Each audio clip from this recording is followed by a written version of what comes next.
please. Welcome to the Heartland United Methodist Church Sanctuary. We're glad you're here to be a part of our worship service today or online. Just a couple of announcements. I want to remind you that there are prayer slips and a basket to receive them on the narrow table just outside the sanctuary. If you have a request at home, you can simply email the office or Fran, and she will get that onto the prayer chain for us.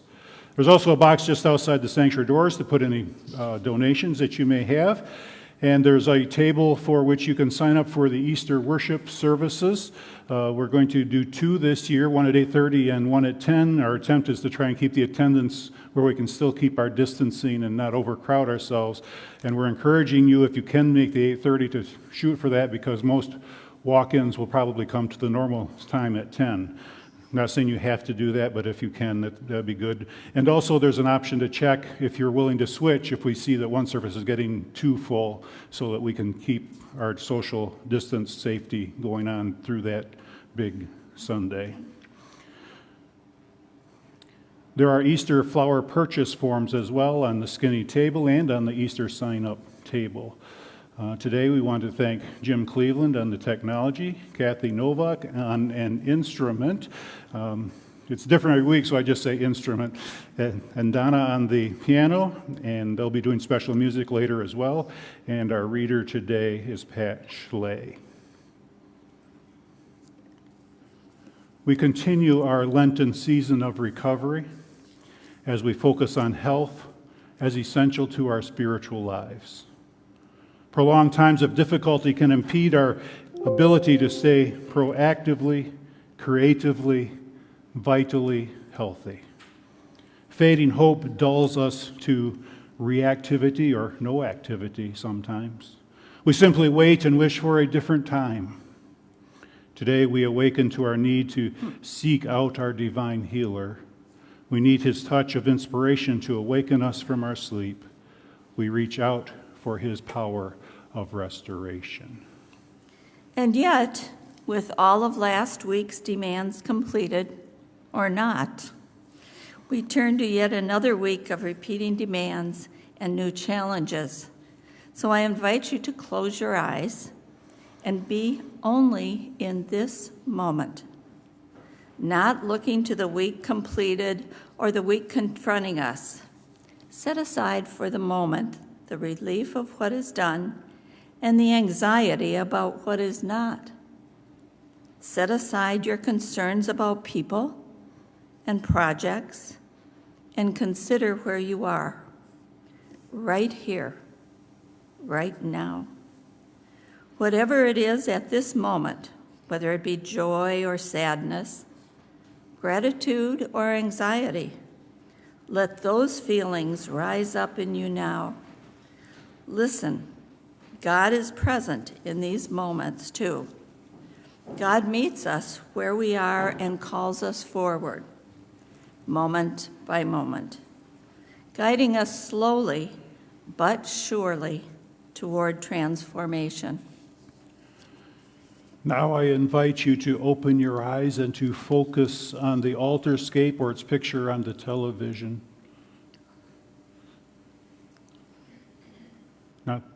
He's getting there, I hope. There it is.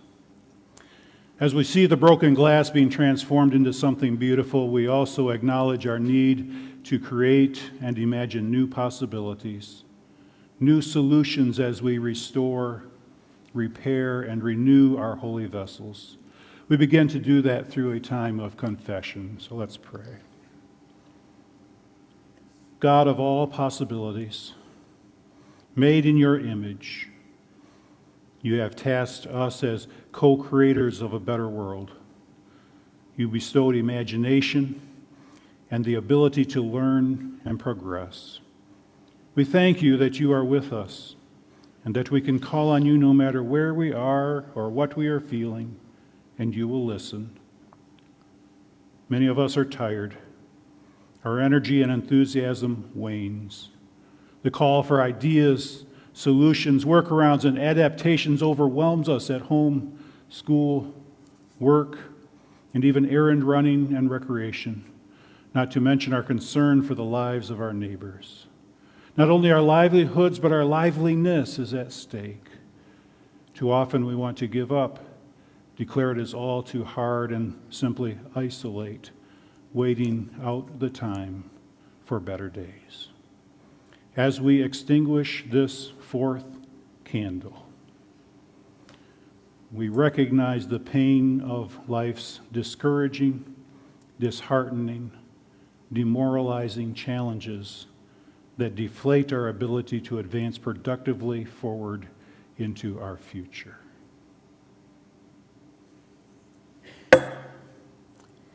Help us, healer.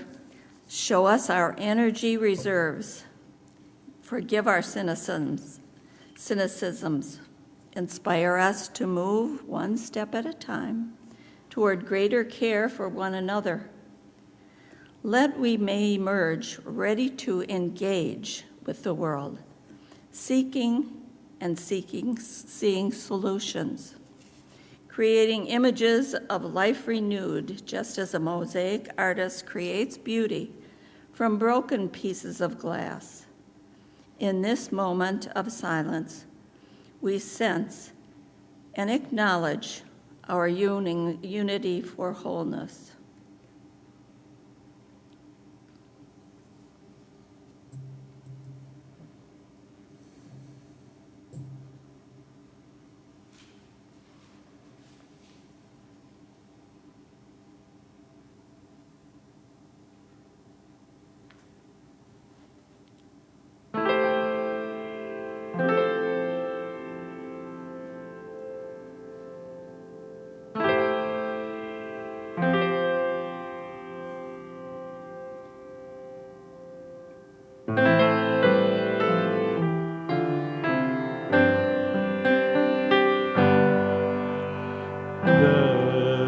Vessels holy and whole, broken, needing the one open, body and soul, healer come.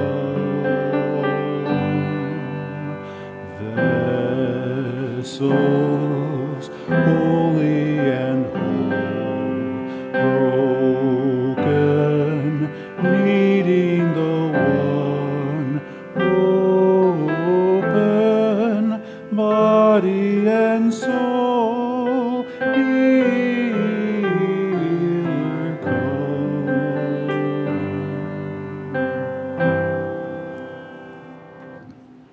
I invite you to close your eyes again if you're comfortable with that.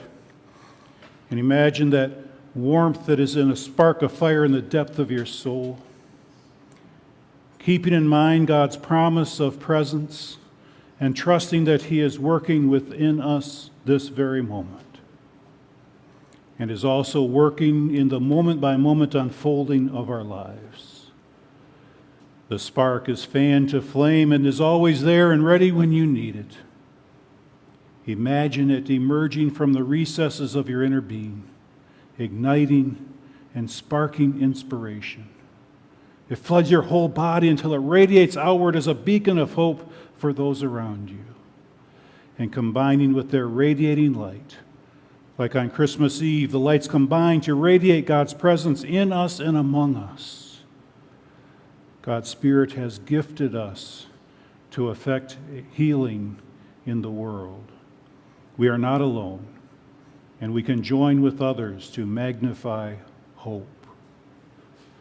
Christ answers when we call, when we reach out for who we know can help. He can. For you, for me, for all.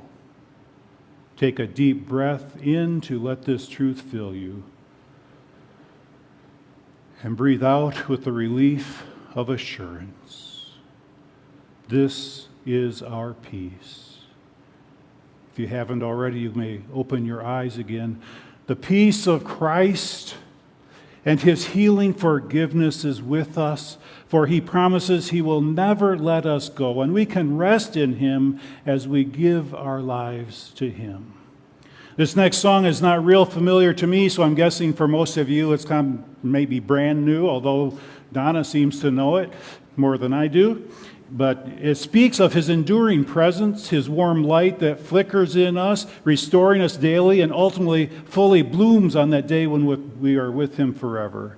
So remain seated, and we can hum or sing softly through our mass. She's going to play it through all the way through once so we get a feel for the tune.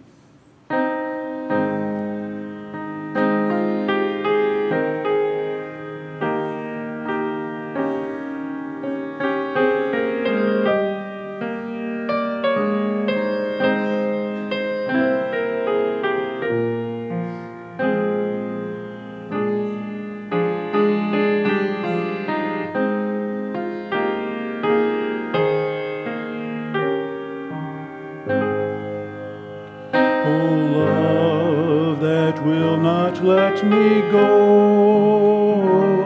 I rest my weary soul in thee. I give thee back the life I owe, that in thine ocean depths its flow may richer fuller be. That followest all my way, I yield my flickering torch to thee. My heart restores its borrowed ray, that in thy sunshine's blaze its day may brighter fare.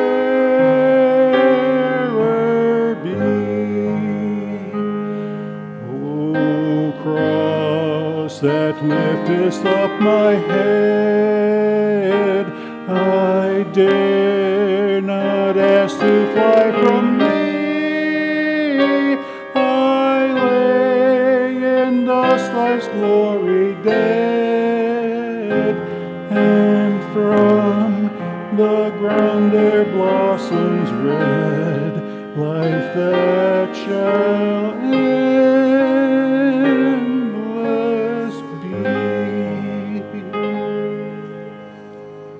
You did very well with that. We've all heard about, if not experienced, that birthday party or the Christmas night giving when a young child excitedly opens up the gift and spends the rest of the day playing with the wrappings in the container, right? The downside, of course, is that they ignore the toy that the giver spent so much time to and thought and cost and energy to present to them. The upside is that the child has and is developing an active imagination with their play and their wrappings. Sometimes we need to play. Play is more than just fun, especially for us adults. Play brings joy. Play reminds us of the power of being in the moment. Play can be a spirit-filled opportunity to see something not for what it is, but what for it can be. Play is about possibilities. Throughout my ministry, advisors and seminars and all of the rest emphasize the need to have some sort of a hobby, something to play at. Something I was able to muster with only abbreviated success outside of bowling. During hard times, it's easy to get stuck focusing on what we don't have and what we can't do. We dwell on all the limitations, COVID, or other challenges of life that have been put upon us. But God has placed an incredible power in us. The Bible teaches us that we are created in the image of God, and since He is a creator, that means we have the power to be creative. And this time we're in now, full of limitations, we are not able to go out and have that expensive toy. That does not mean we can't play. We can surely play with wrappings. Limitations may increase our creative abilities. So let's exercise creativity because creativity has healing qualities to it. So sometime this week, I'll challenge you to not go to a store, but go around your house and find interesting looking things that may not be used at all, and see if you can lump them together and create something out of them. If not, you've actually helped your recycle bin, right? But at least try to do something creative and have some fun do it. Don't look at those things for what they are, but what for they could be if they're joined with other things. Could be an animal or a building or an abstract object that just looks interesting to you. Enjoy yourself. Create, play, heal. Keep your hearts and minds open to all the creative possibilities God has placed before us. And be reassured to know that no matter what we're going through, we can always turn to God in prayer. We can ask God's help for ourselves and for others. And God always hears our prayers. So let's pray. Loving God, we come to you with hearts and hands, minds and souls in need of your healing touch. Heal us from the inside out so that we may reach out to help heal your world. Amen. Through this series, we've talked about how Jesus' teachings and actions go hand in hand to declare his authority as the Son of God. The last verse of this next song says, great things he has taught us, great things he has done, teaching and actions going together. And the great things God has done for them and Jesus so long ago, he does for us too when we see Jesus even now. Listen as Donna and Kathy play.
Albert Schweitzer once wrote, "The path of awakening is not about becoming who you are.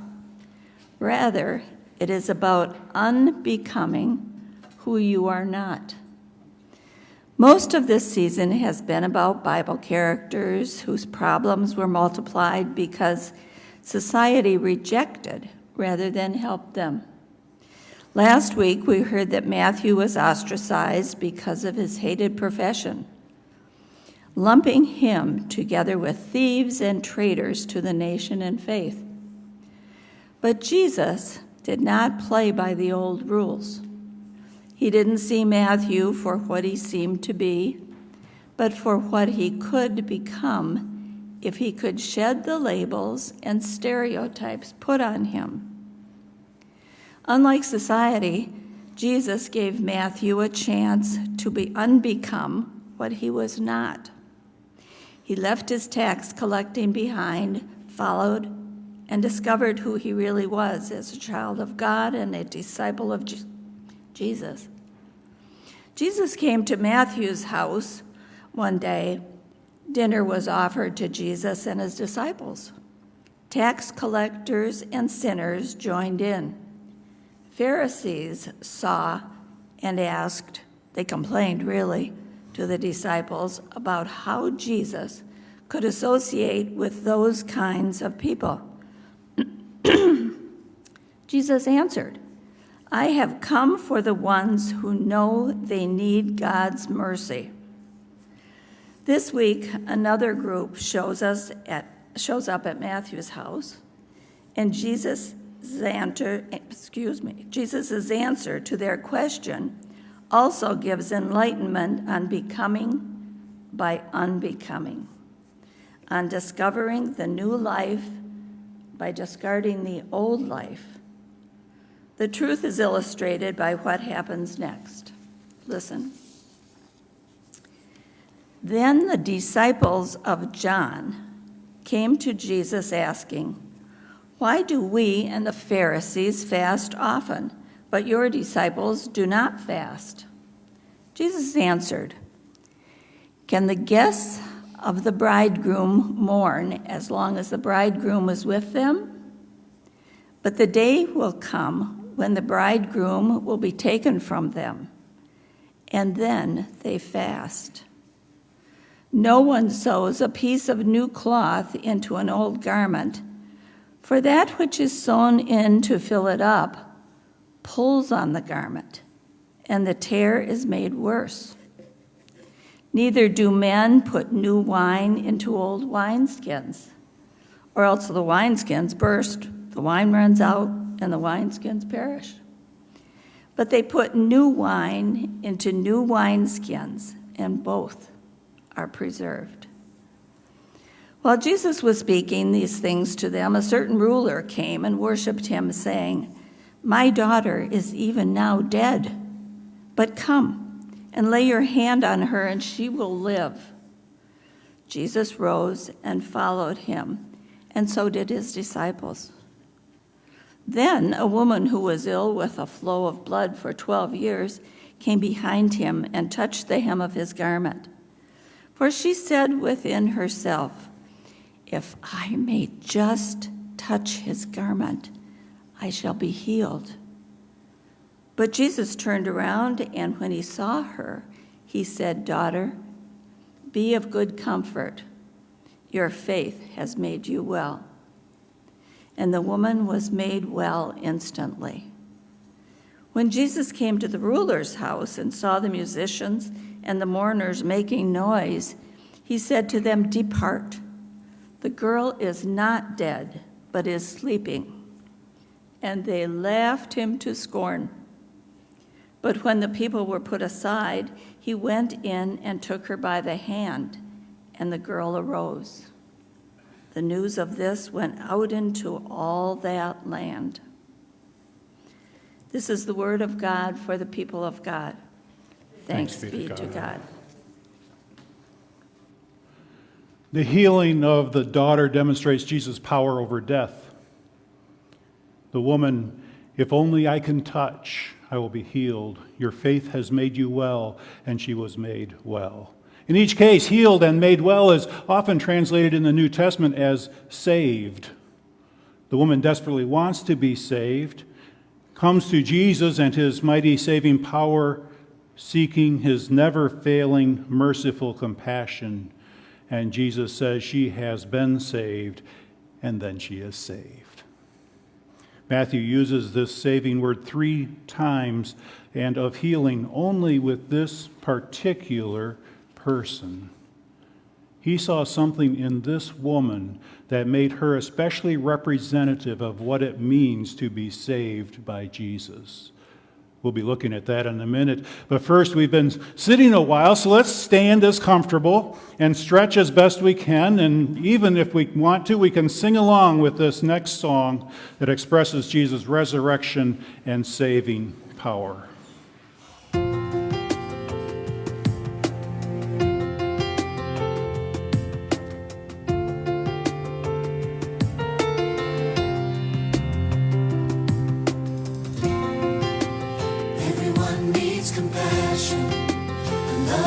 Never failing, let mercy fall on me.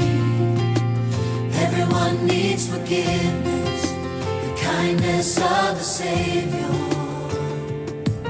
the hope of nations.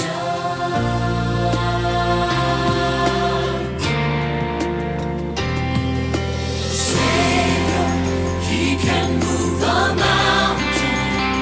My God is mighty to save. He is mighty to save forever. Author of salvation. He rose and conquered the grave. Jesus conquered the grave.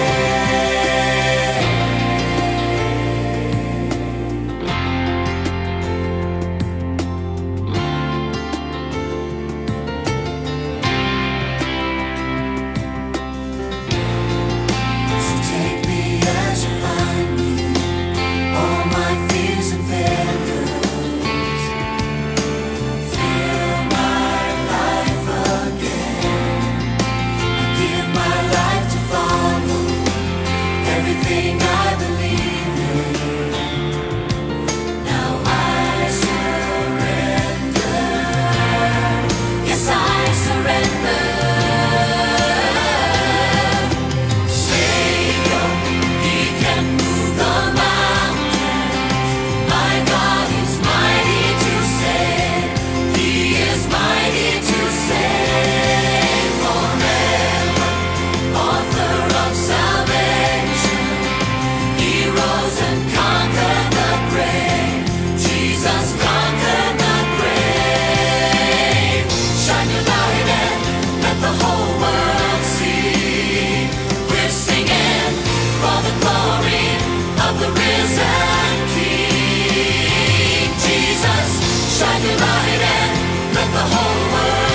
I have a friend who uses the phrase, "I'm made enough for thrashers." Everybody heard that expression before? I think it might be unique to her family clan.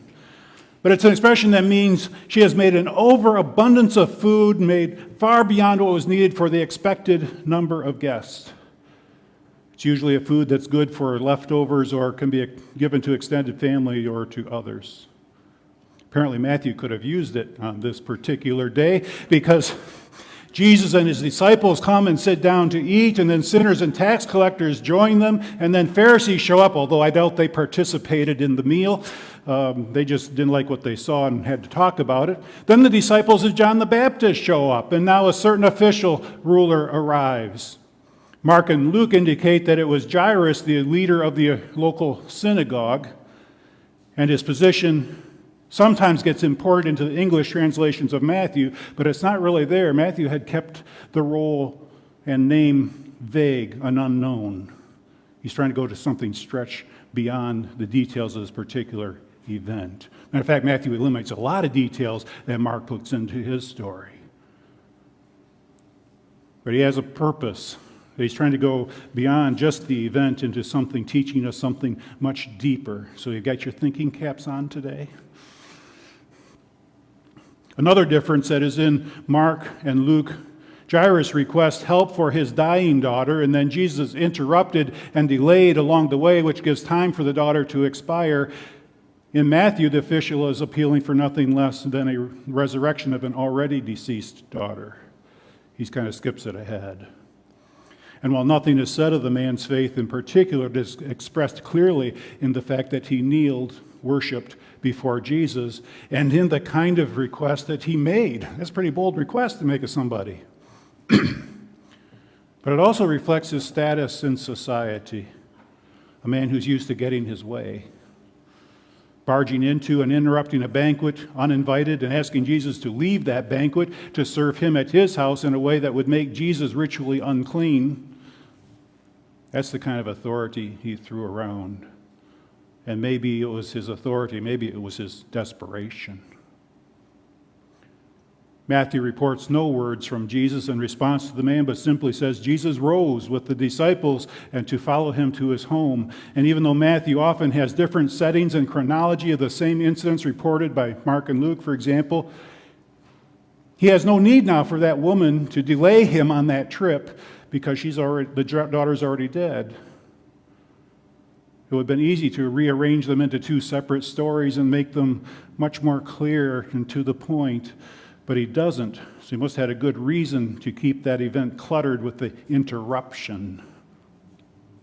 The interruption is a woman who has been bleeding for 12 years. At worst, her ailment was seen as a loss of vitality, of the life forces that are in a person. She was symbolically, metaphorically, lifeless in that culture. At best, she was ceremonially unclean, and so was everything that she touched. Like many others in this series, she had no business being out in public, but she had no choice, for she doesn't seem to have anyone who will be an advocate for her. Unlike the brazen official, she approached Jesus surreptitiously, sneaking up from behind, only to touch the fringe of his garment. Some interpret her thinking and actions as kind of superstition or magical. If I can just touch that, then I'm okay. It might have been also that while touching a garment may still be a violation, it wasn't quite as serious as touching the person himself. But for the pious Jew, any touch of any kind on anything would make them recoil in horror. But as we've seen over and over again in this series, Jesus doesn't seem to concern himself about those things because it is outweighed by his concern for the people in need. She does manage to touch the fringe or hem, and probably, by the way, that fringe is probably the blue cord or tassel that's put on the four corners of a person's garment as a reminder as they dress every day, when they see those, that they were not to follow the evil enticements of their own eyes and hearts, but to follow the Lord's commands. It comes from Numbers and Deuteronomy. It was a practical symbol, though not a superstitious thing. In Matthew's account, he removes any magical moment because there is no secretive touch of the garment. Instead, Jesus feels her touching her, and then he turns to her, and then he speaks words to her that are especially appropriate for someone conflicted by her circumstances. On the one hand, hesitant to face Jesus head on, yet desperate enough to come to him regardless. And he gives her words of comfort and encouragement and labels her as a daughter. He plans not only on saving her physically, but gives her a new set of meaningful social relationships that had been destroyed in that culture. His word and her faith in him heals, saves, as we heard today. The root word for all those words of healing about her were actually the word that they usually use for save. And even though they were in a crowd, Matthew writes her story in such a way that it seems like nobody else is there. Jesus' focus was completely on that woman. It was a very personal thing between Jesus and the one in need. Paraphrasing and expanding on one commentator, when she touched the tassel on his robe, Jesus halted, and it was as if time stood still, like a movie put on pause. Background sounds all fall silent, and everything else has faded from sight. Nothing exists except Jesus and that woman and her need.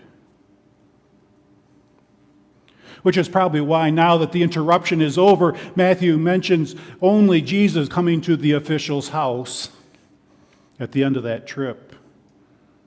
According to burial tradition, flute music and songs and of lament for mourners were already taking place. Even the poorest were expected to provide at least one professional mourner and 2 flute players. Why flute? I don't know, but that was their tradition. Mournful music, somebody crying, it helped comforters come when they arrived to get into the right mood to give comfort to the family. And since this was a community leader, it wouldn't have been just 1 and 2, it would have been a good number of people.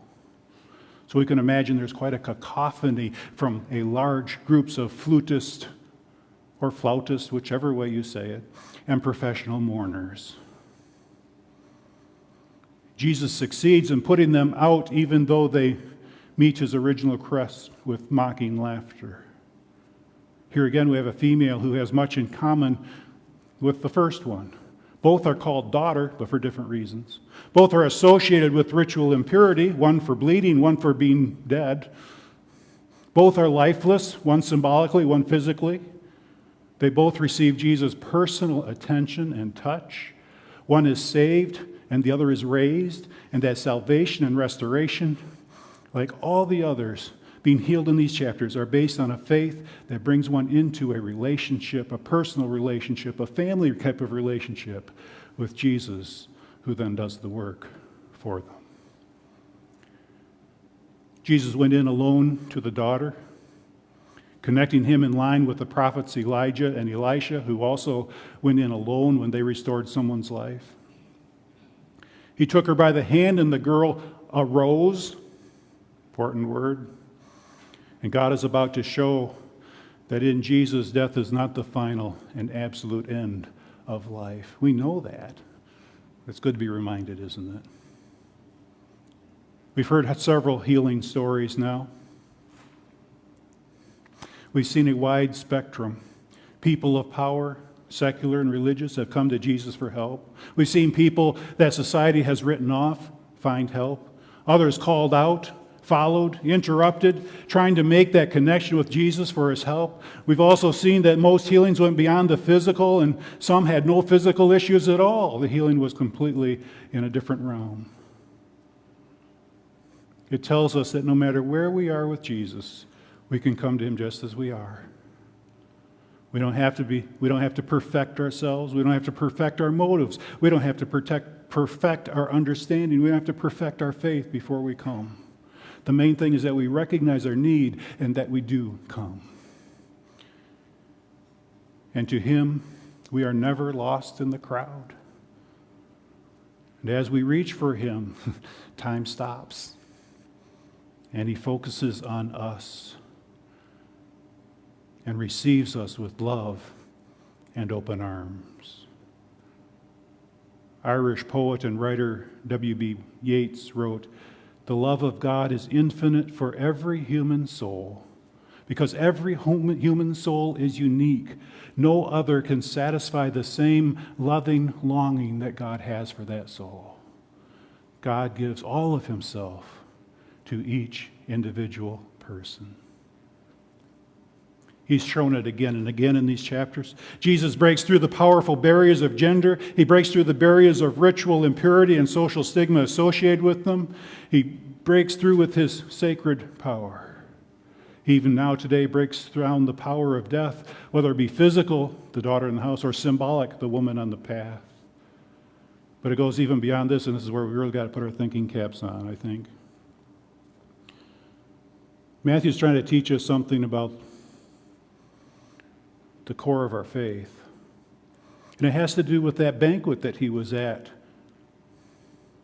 that was interrupted, and why Matthew chose to maintain the interruption of Jesus' journey to resurrection by the salvation of the woman on the way. If you remember, Pharisees had already interrupted the banquet by questioning who was in attendance. Jesus said, "It is the sinners and tax collectors and disciples and those who know they need and trust me. Those are the ones that I came for." Then today's story began with the next interruption. John the Baptist's disciples asked about fasting, and Jesus replies that you don't mourn when the bridegroom is present. Unless he's picked a really bad bride? No. That was an ad lib that shouldn't have been ad libbed.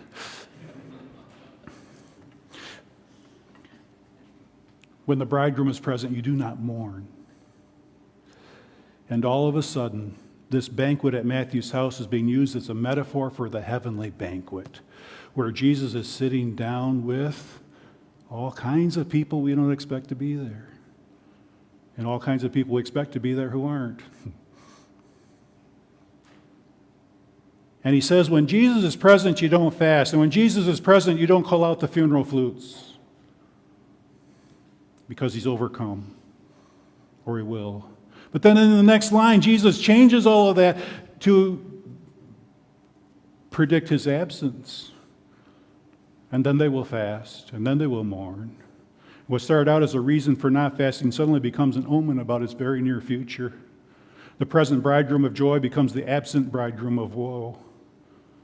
And the reason he will be taken away is because the new thing God has been doing in Jesus, things never seen before in the faith history of the people of Israel. We heard that last week. A new covenant of grace that included things like breaking down the barriers that religious and secular life had so effectively built against those who needed it most. Things like mercy and grace and forgiveness and acceptance and restoration of what was rejected. These new things were not compatible with the old, for them, current way of doing things.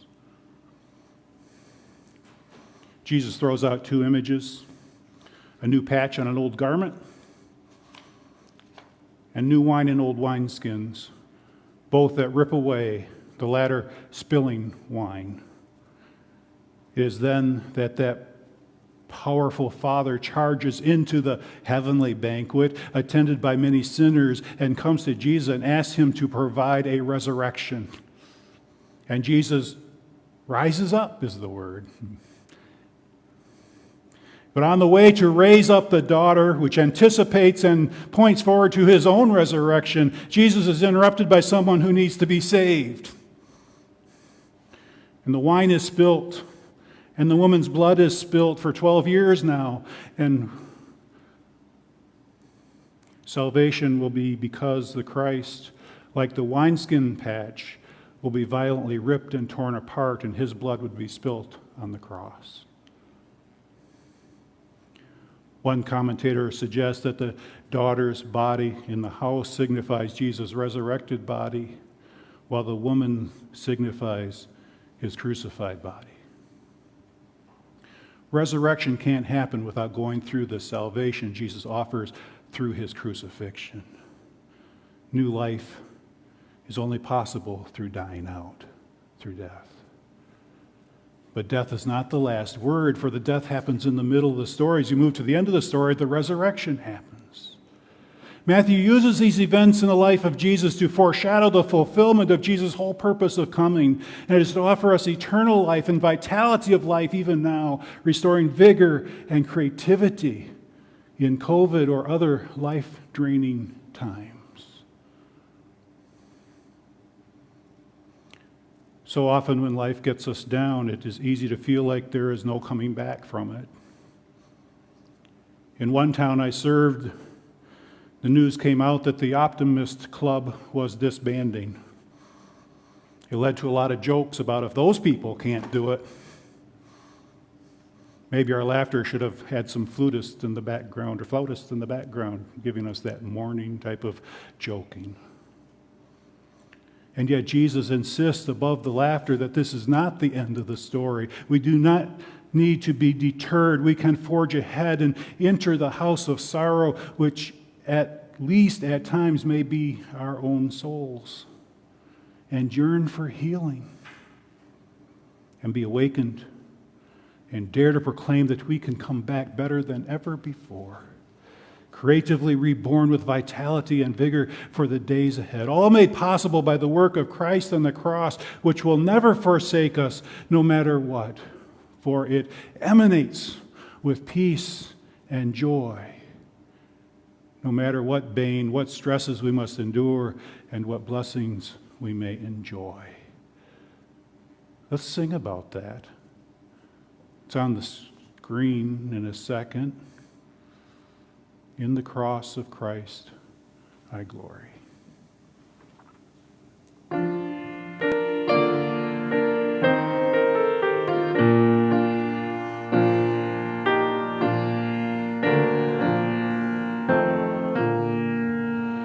In the cross of Christ, I glory, towering o'er the wrecks of time. All the light of sacred story gathers round its head sublime. When the woes of life o'ertake me, hopes deceive and fears annoy, never shall the cross forsake me. Lo, it glows with peace and joy. Bane and blessing, gain and pleasure, by thy cross are sanctified. Peace is there that knows no measure, joys that through all time abide. Let's pray.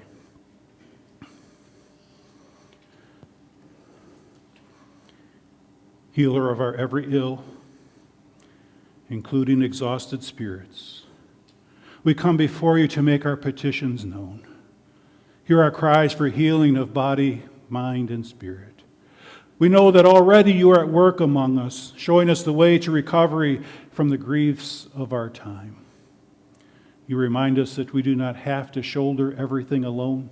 We give you thanks that all we must do is orient ourselves toward your divine spirit to accompany us, touch us, inspire us, heal us. We pray especially for all who feel opportunity and possibility is cut off from them, whose spirit is continually dampened and damaged by those who fail to see their value in their contributions, who steal away rights to the fullness of expression. We give thanks for communities, churches, and other groups and businesses that are supporting the flourishing of all voices, especially voices that have been silenced. We give thanks for the courage of innovators who use their resources and creativity to make more good things happen in our world. We ask for courage and encouragement to creatively play our part in our circles of influence. Today especially, we pray again for Bill and Jan Martin, the former who is seriously ill in the hospital and take the ventilator out tomorrow. For Fran's niece, Sherry, who remains weak as they give comfort measures, and her mother, Judy, at her side. For Mary Jo Bell and her child, Scotty, who have COVID. For Mary Jo's manager, Summer, and her daughter, and for any others who may have contracted the disease in their circles. Again, we give thanks for caregivers and hospital staff for the dedicated work that they do. And once again, we thank you for Jesus, the healer who lifts us up and strengthens us for every opportunity that you bring our way, and who teaches us to pray. Our Father, who art in heaven, hallowed be thy name. Thy kingdom come, thy will be done on earth as it is in heaven. Give us this day our daily bread, and forgive us our trespasses, as we forgive those who trespass against us. And lead us not into temptation, but deliver us from evil. For thine is the kingdom, and the power, and the glory forever. Amen. And so this week I remind you to find that hobby, that craft, that something creative that you can do at home to have fun and play with this week. For those who have Lent kits at home, if you're like me, you made it look as good as you thought you could make it look, and there it sat. In front of us, yes, but there it sat.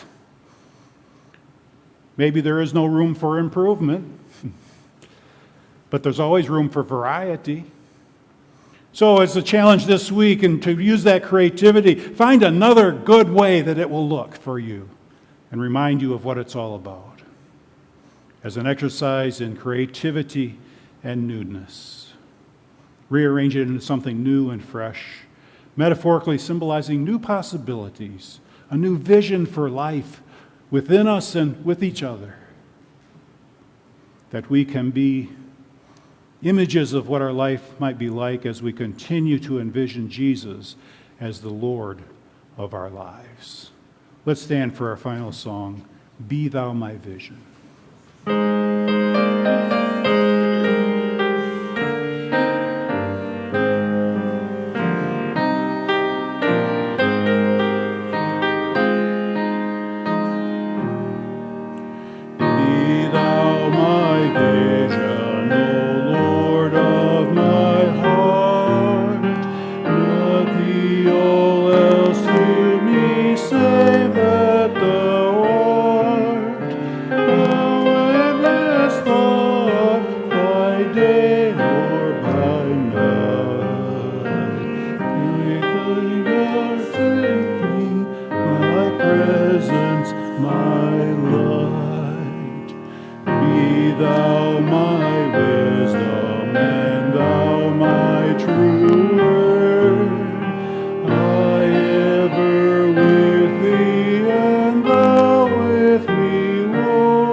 As I was praying, I overlooked Karen's request for her sister Rita, who's in the hospital, and they don't know why yet.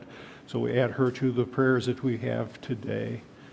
Now go with confidence that we will awaken and seek out and reach for the healing solutions that our neighbors, our communities, and our world needs, recovering our depth of love for all and our joy for living in this world. May the words of Jesus ring in your ears. You are not dead. And we take his hand and arise. And may the Spirit hover and move and deliver salve to our souls and a spring into our steps. Amen.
Thank you. Good job.